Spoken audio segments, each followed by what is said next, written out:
नमस्कार दोस्तों। आज श्रीलाल शुक्ल द्वारा रचित उपन्यास राग दरबारी का पाठ प्रारंभ करते हैं। भाग 1। शहर का किनारा उसे छोड़ते ही भारतीय देहात का महासागर शुरू हो जाता था। वहीं एक ट्रक खड़ा था। उसे देखते ही यकीन हो जाता था इसका जन्म केवल सड़कों के साथ बलात्कार करने के लिए हुआ है। जैसे कि सत्य के होते हैं, इस ट्रक के भी कई पहलू थे। पुलिस वाले उसे एक ओर से देखकर कह सकते थे कि वह सड़क के बीच में खड़ा है। दूसरी ओर से देखकर ड्राइवर कह सकता था कि वह सड़क के किनारे पर है। चालू फैशन के हिसाब से ड्राइवर ने ट्रक का दाहिना दरवाज़ा खोलकर डैने की तरह फैला दिया था। इससे ट्रक की खूबसूरती बढ़ गई थी। साथ ही यह खतरा मिट गया था कि उसके वहां होते हुए कोई दूसरी सवारी भी सड़क के ऊपर से निकल सकती है। सड़क के एक और पेट्रोल स्टेशन था, दूसरी ओर छप्परों, लकड़ी और टीन के सड़े टुकड़ों और स्थानीय क्षमता के अनुसार निकलने वाले कबाड़ की मदद से खड़ी की हुई दुकानें थीं। पहली निगाह में ही मालूम हो जाता था कि दुकानों की गिनती नहीं हो सकती। प्रायः सभी में जनता का एक मनपसंद पेय मिलता था, जिसे वहाँ गर्द चीकट चाय की कई बार इस्तेमाल की हुई पत्ती और खौलते पानी आदि के सहारे बनाया जाता था। उनमें मिठाइयाँ भी थी जो दिन रात आधी पानी और मक्खी मच्छरों के हमलों का बहादुरी से मुकाबला करती थी। वे हमारे देसी कारीगरों के हस्तकौशल और उनकी वैज्ञानिक दक्षता का सबूत देती थी। वे बताती थी कि हमें एक अच्छा रेजर ब्लेड बनाने का नुस्खा भले ही न मालूम हो, पर कूड़े को स्वादिष्ट खाद्य पदार्थों में बदल देने की तरकीब सारी दुनिया में अकेले हमें को आती है। ट्रक के ड्राइवर और क्लीनर एक दुकान के सामने खड़े चाय पी रहे थे। रंगनाथ ने दूर से इस ट्रक को देखा और देखते ही उसके पैर तेजी से चलने लगे। आज रेलवे ने उसे धोखा दिया था। स्थानीय पैसेंजर ट्रेन को रोज की तरह 2 घंटा लेट समझकर वह घर से चला था, पर वह सिर्फ 1.5 घंटा लेट होकर चलती थी। शिकायती किताब के कथा साहित्य में अपना योगदान देकर और रेलवे अधिकारियों की निगाह में हास्यास्पद बनकर वह स्टेशन से बाहर निकल आया था। रास्ते में चलते हुए उसने ट्रक देखा और उसकी बाछें वे जिस्म में जहाँ कहीं भी होती हों खिल गईं। जब वह ट्रक के पास पहुंचा, क्लीनर और ड्राइवर चाय की आखिरी चुस्कियां ले रहे थे, इधर उधर ताक कर अपनी खिली हुई बाछों को छिपाते हुए। उसने ड्राइवर से निर्विकार ढंग से पूछा, क्यों ड्राइवर साहब, यह ट्रक क्या शिवपालगंज की ओर जाएगा? ड्राइवर के पीने को चाय थी और देखने को दुकानदारिन थी। उसने लापरवाही से जवाब दिया, जाएगा। हमें भी ले चलिएगा अपने साथ, 15वें मील पर उतर पड़ेंगे, शिवपालगंज तक जाना है। ड्राइवर ने दुकानदारिन की सारी संभावनाएं एक साथ देख डाली और अपनी निगाह रंगनाथ की ओर घुमाई। आहा, क्या हुलिया था! नव कंज लोचन कंज मुख कर कंज पद कंजारुणम। पैर खद्दर के पैजामे में, सिर खद्दर की टोपी में, बदन खद्दर के कुर्ते में, कंधे से लटकता हुआ भूदानी झोला, हाथ में चमड़े की अटैची। ड्राइवर ने उसे देखा और देखता ही रह गया। फिर कुछ सोचकर बोला, बैठ जाइए श्रीमान जी, अभी चलते हैं। घर घराकर ट्रक चला। शहर की टेढ़ी मेढ़ी लपेट से फुरकत पाकर कुछ दूर आगे साफ और वीरान सड़क आ गई। यहाँ ड्राइवर ने पहली बार टॉप गियर का प्रयोग किया, पर वह फिसल कर न्यूट्रल में गिरने लगा। हर 100 गज के बाद गियर फिसल जाता और एक्सीलेटर दबे होने से ट्रक की घरघराहट बढ़ जाती, रफ्तार धीमी हो जाती। रंगनाथ ने कहा, ड्राइवर साहब, तुम्हारा गियर तो बिल्कुल अपने देश की हुकूमत जैसा है। ड्राइवर ने मुस्कुराकर वह प्रशंसा पत्र ग्रहण कर लिया। रंगनाथ ने अपनी बात साफ करने की कोशिश की। कहा, उसे चाहे जितनी बार टॉप गियर में डालो, 2 गज चलते ही फिसल जाती है और लौटकर अपने खांचे में आ जाती है। ड्राइवर हंसा, बोला, ऊंची बात कहती श्रीजीमान। इस पर उसने गियर को टॉप में डालकर अपनी एक टांग लगभग 90 अंश के कोण पर उठाई और गियर को जांघ के नीचे दबा लिया। रंगनाथ ने कहना चाहा कि हुकूमत को चलाने का भी यही नुस्खा है, पर यह सोचकर कि बात जरा ऊंची हो जाएगी, वह चुप बैठा रहा। उधर ड्राइवर ने अपने जांघ गियर से हटाकर यथास्थान वापस पहुंचा दी थी। गियर पर उसने एक लंबी लकड़ी लगा दी और उसका एक सिरा पैनल के नीचे ठोंक दिया। ट्रक तेजी से चलता रहा। उसे देखते ही साइकिल सवार, पैदल इक्के सभी सवारियां कई फरलांग पहले ही से खौफ के मारे सड़क से उतरकर नीचे चली जाती। जिस तेजी से वे भाग रही थी, उससे लगता था कि उनकी निगाह में वह ट्रक नहीं है, वह आग की लहर है, बंगाल की खाड़ी से उठा हुआ तूफान है, जनता पर छोड़ा हुआ कोई बदकलाम अहलकार है, पिंडारियों का गिरोह है। रंगनाथ ने सोचा उसे पहले ही ऐलान करा देना था कि अपने अपने जानवर और बच्चे घरों में बंद कर लो। शहर में अभी अभी एक ट्रक छूटा है। तब तक ड्राइवर ने पूछा, कहिए श्रीमान जी, क्या हालचाल है? बहुत दिन बाद देहात की ओर जा रहे हैं। रंगनाथ ने शिष्टाचार की इस कोशिश को मुस्कुराकर बढ़ावा दिया। ड्राइवर ने कहा, श्रीमान जी आजकल क्या कर रहे हैं? घास खोद रहा हूँ। ड्राइवर हंसा। दुर्घटनावश एक 10 साल का नंग धड़ंग लड़का ट्रक से बिल्कुल ही बच गया। बचकर वह एक पुलिया के सहारे छिपकली सा गिर पड़ा। ड्राइवर इससे प्रभावित नहीं हुआ। एक्सीलेटर दबाकर हंसते हंसते बोला, क्या बात कही है, जरा खुलासा समझाइए। कहा तो घास खोद रहा हूँ, इसी को अंग्रेजी में रिसर्च कहते हैं। पर साल एमए किया था, इस साल से रिसर्च शुरू की है।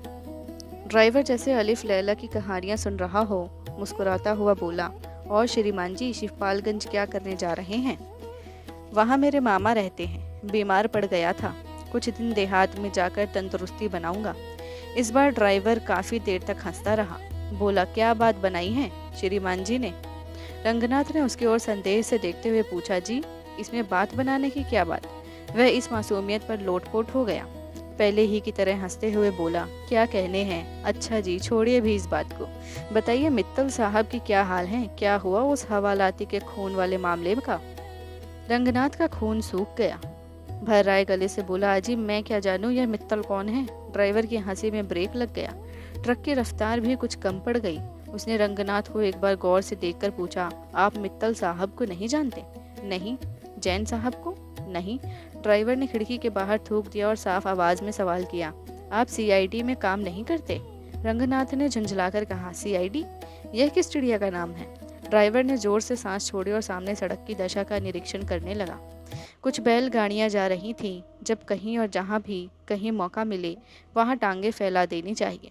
इस लोकप्रिय सिद्धांत के अनुसार गाड़ीवान बैलगाड़ियों पर लेटे हुए थे और मुंह ढाँप कर सो रहे थे। बैल अपनी काबिलियत से नहीं बल्कि अभ्यास के सहारे चुपचाप सड़क पर गाड़ी घसीटे लिए जा रहे थे। यह भी जनता और जनार्दन वाला मजमून था। पर रंगनाथ की हिम्मत कुछ कहने की नहीं हुई। वह सीआईडी वाली बात से उखड़ गया था।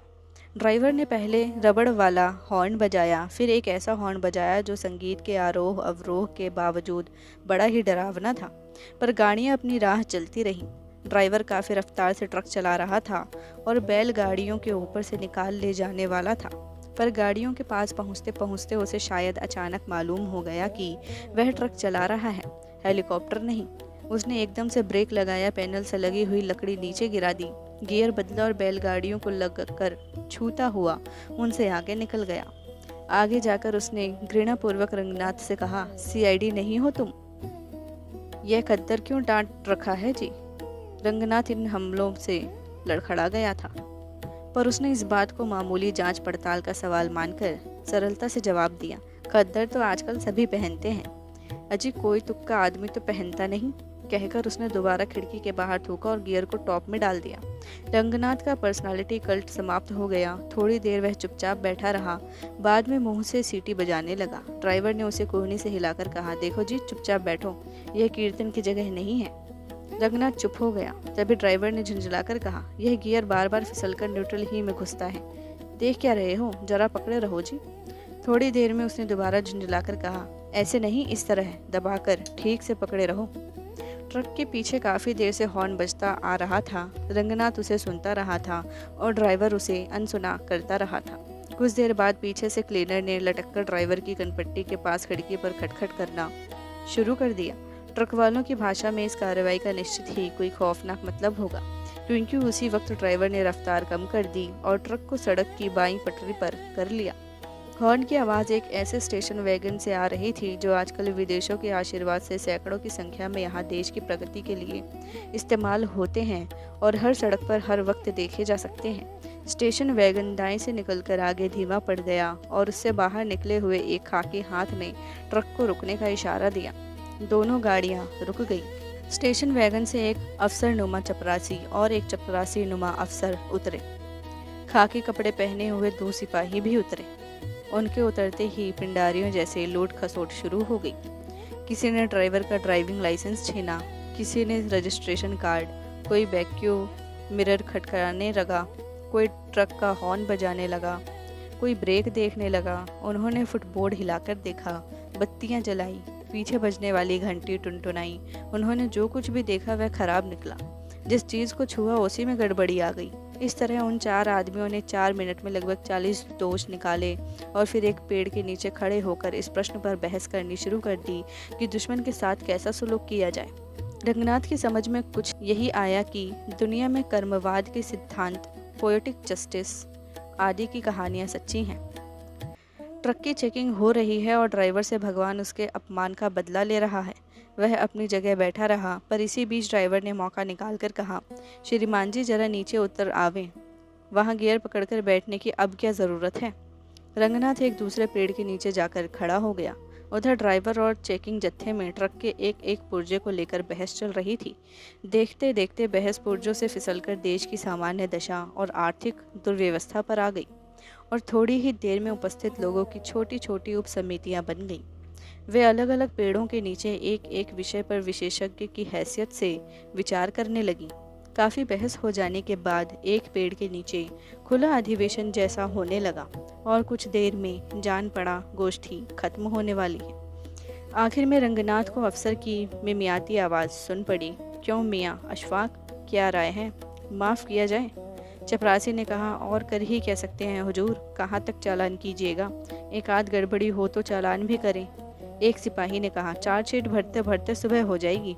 इधर उधर की बातों के बाद अफसर ने कहा, अच्छा आओ जी, बंटा सिंह तुम्हें माफ़ किया।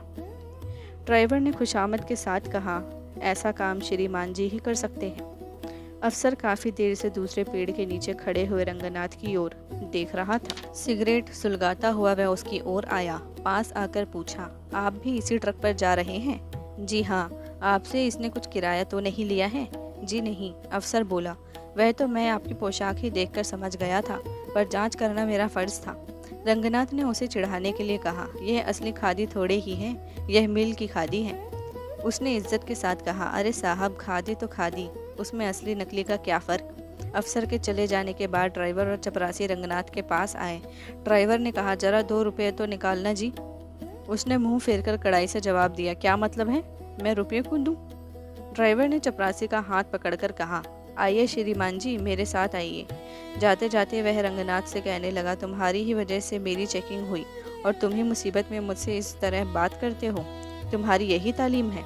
वर्तमान शिक्षा पद्धति रास्ते में पड़ी हुई कुतिया है, जिसे कोई भी लात मार सकता है। ड्राइवर भी उस पर रास्ता चलते चलते एक जुमला मारकर चपरासी के साथ ट्रक की ओर चल दिया। रंगनाथ ने देखा शाम घिर रही है, उसका अटैची ट्रक में रखा है। शिवपालगंज अभी 5 मील दूर है और उसे लोगों की सद्भावना की ज़रूरत है। वह धीरे धीरे ट्रक की ओर आया। उधर स्टेशन वैगन का ड्राइवर हॉर्न बजा बजा कर चपरासी को वापस बुला रहा था। रंगनाथ ने 2 रुपये ड्राइवर को देने चाहे। उसने कहा, अब दे ही रहे हो तो अर्दली साहब को दो, मैं तुम्हारे रुपयों का क्या करूँगा। कहते कहते उसकी आवाज़ में उन सन्यासियों की खनक आ गई जो पैसों हाथ से नहीं छूते, सिर्फ दूसरों को यह बताते हैं कि तुम्हारा पैसा हाथ का मैल है। चपरासी रुपयों को जेब में रखकर बीड़ी का आखिरी कश खींचकर उसका अधजला टुकड़ा लगभग रंगनाथ के पैजामे पर फेंक कर स्टेशन वैगन की ओर चला गया। उसके रवाना हो जाने पर ड्राइवर ने भी ट्रक चलाया और पहले की तरह गियर को टॉप में लेकर रंगनाथ को पकड़ा दिया। फिर अचानक बिना किसी वजह के वह मुंह को गोल गोल बनाकर सीटी पर सिनेमा की एक धुन निकालने लगा। रंगनाथ चुपचाप सुनता रहा। थोड़ी देर में ही धुंधलके में सड़क की पटरी पर दोनों ओर कुछ गठरियां रखी हुई नजर आई। ये औरतें थीं जो कतार बांधकर बैठी हुई थीं। वे इत्मीनान से बातचीत करती हुई वायु सेवन कर रही थीं और लगे हाथ मलमूत्र का विसर्जन भी। सड़क के नीचे घूरे पटे पड़े थे और उनकी बदबू के बोझ से शाम की हवा किसी गर्भवती की तरह अलसाई हुई सी चल रही थी।